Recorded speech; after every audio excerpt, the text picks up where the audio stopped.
Something strange is happening, and if you're not paying attention, you'll completely miss it. There's someone younger than you, who's not just interested. They're quietly, intensely, almost irrationally drawn to you. And the unsettling part is, it's not random. It's happening for very specific psychological reasons most people never even notice. You've probably been in a situation like this. Someone a bit younger lingers a little longer in conversations, laughs a little too hard at things that weren't that funny, or suddenly starts showing up in places where you coincidentally are. At first, you brush it off, but then something feels different. Here's where it gets interesting. The first reason this happens is something subtle but powerful: emotional anchoring. When someone younger interacts with you, especially if you come across calm, grounded, or slightly mysterious, their brain starts associating you with stability, and that hits differently for them. Think about it for a moment. People closer to their age often feel chaotic, unpredictable, still figuring things out. But you feel like certainty in a world they don't fully understand yet. And here's the twist most guys miss. They're not just attracted to you, they're attaching to how you make them feel about themselves. That's where it starts becoming intense. Now you might be thinking, okay, but why does it feel almost obsessive sometimes? That brings us to the second reason: contrast attraction. Attraction isn't just about liking someone, it's about contrast. You represent something different from their usual environment. Maybe it's your way of speaking, your confidence, your restraint, or even the way you don't react like everyone else. Imagine this. They send a message expecting the usual quick, predictable reply. But you take your time, not playing games, just living your life.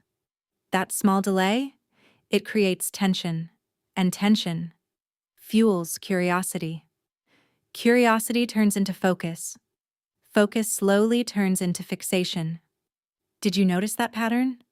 Now here's where things get deeper. The third reason is something people don't talk about enough: projection.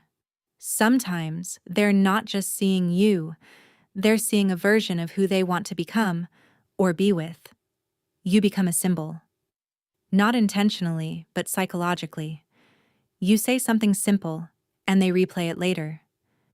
You make eye contact for a second longer than usual, and suddenly it means something more.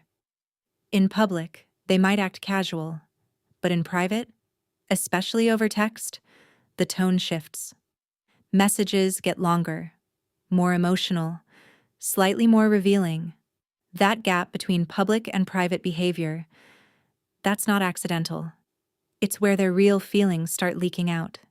And if you've ever felt like someone younger is low-key watching you, not in a creepy way, but in a curious, almost admiring way, this is why.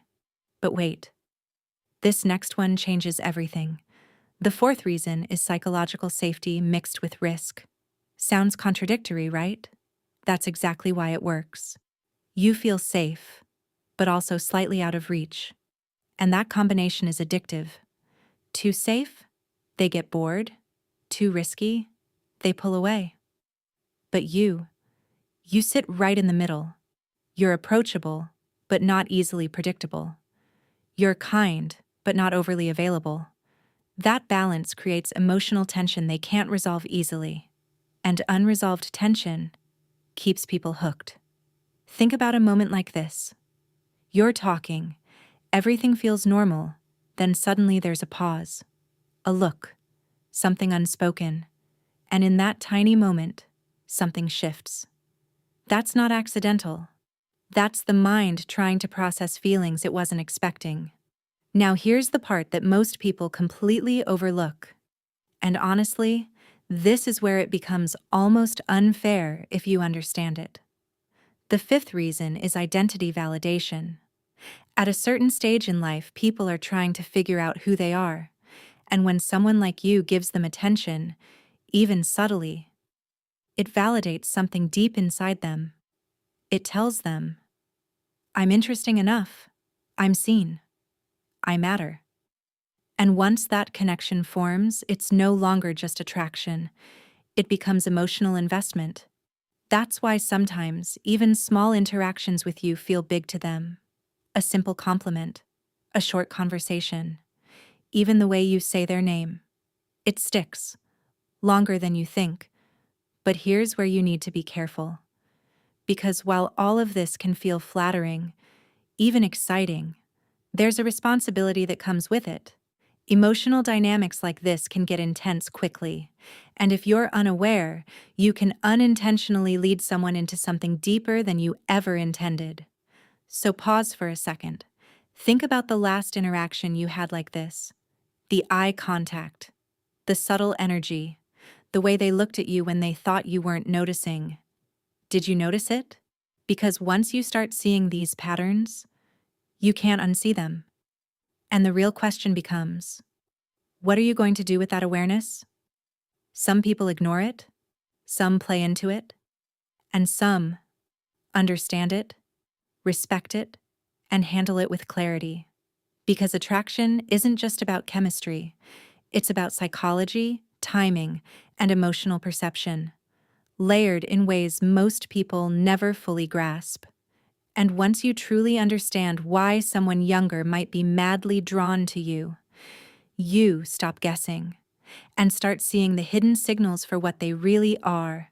So the next time this happens, and it will, watch closely.